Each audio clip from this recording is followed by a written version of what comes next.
Bonjour. Alors aujourd'hui on va faire le bilan de l'activité, du cours sur le repérage. Alors, pour former un repère, 3 points du plan doivent être non alignés. Donc par exemple O, I, J, s'ils ne sont pas alignés, forment un repère dans le plan. L'ordre dans lequel on vous donne les points est important. Le premier point, ici c'est O, sera l'origine du repère. Donc O désigne l'origine. Le deuxième point, ici c'est le point I, il va vous donner le premier axe, l'unité sur le premier axe d'ailleurs. Et le deuxième point, le point J, va vous donner le deuxième axe et l'unité sur le deuxième axe. Alors vous prenez bien le temps de prendre des notes sur votre fiche de cours, hein. Vous mettez pause et vous notez les choses. Dans le premier exemple qui est là, vous avez dessiné les axes, un carreau pour une unité. Ce repère a une particularité, c'est qu'il a un angle droit.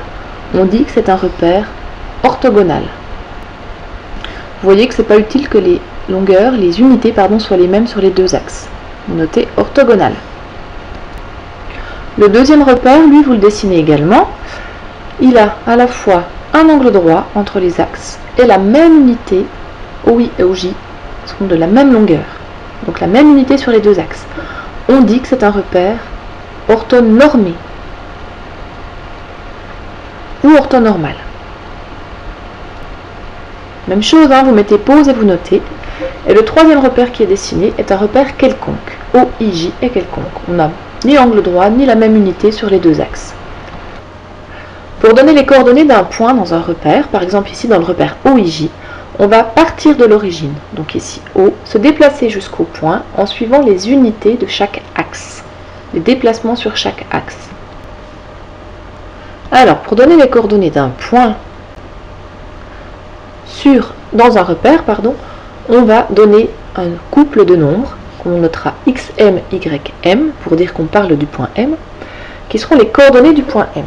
L'abscisse, c'est le premier nombre, donc ici xm, et l'ordonnée, le deuxième nombre, donc ici ym.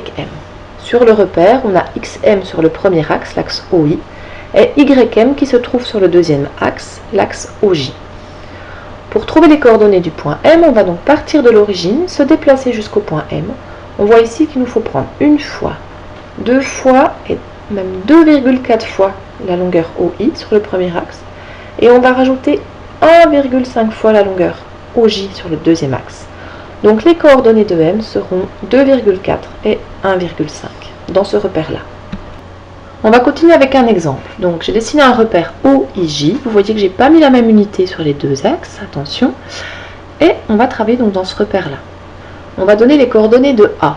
Donc pour donner les coordonnées de A, il faut qu'on parte de l'origine O et qu'on se déplace jusqu'au point A en utilisant l'unité sur le premier axe qui est OI, ce déplacement-là. Alors j'ai dessiné deux déplacements unités sur les axes. On va aller jusqu'au point A.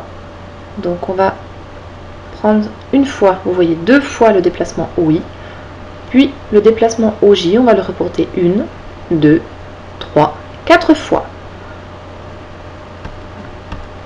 Donc les coordonnées de A sont 2, 4.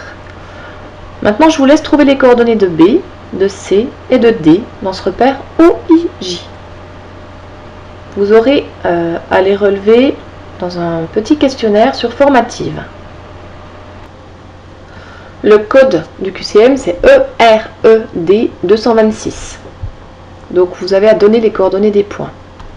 Alors, deuxième exercice, on va se placer maintenant dans le repère BCD. Donc c'est le point B qui devient l'origine. Le point C, donc BC va nous donner une unité sur le premier axe. Et BD va nous donner une unité sur le deuxième axe. J'ai matérialisé les déplacements sur chaque axe en noir. Et on va chercher par exemple les coordonnées du point O. Donc pour aller de B vers O, on va se déplacer de 2 fois le déplacement BC et de 1 fois le déplacement de B vers D. Je vous les dessine, donc 2 fois le déplacement de B vers C et on va rajouter un déplacement comme celui de B vers D. Le point O a donc comme coordonnées 2 et 1 dans le repère BCD. Si on regarde le point A, donc on part de B, on se déplace vers A, on va se déplacer de 0 fois BC, on ne se déplace pas à gauche, et de 1 vers le haut. Mais comme BD lui va vers le bas, BA, ça va être moins 1. A a donc comme coordonnées 0 et moins 1.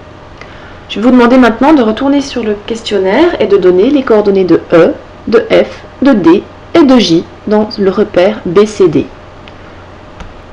Voilà, c'est tout pour aujourd'hui.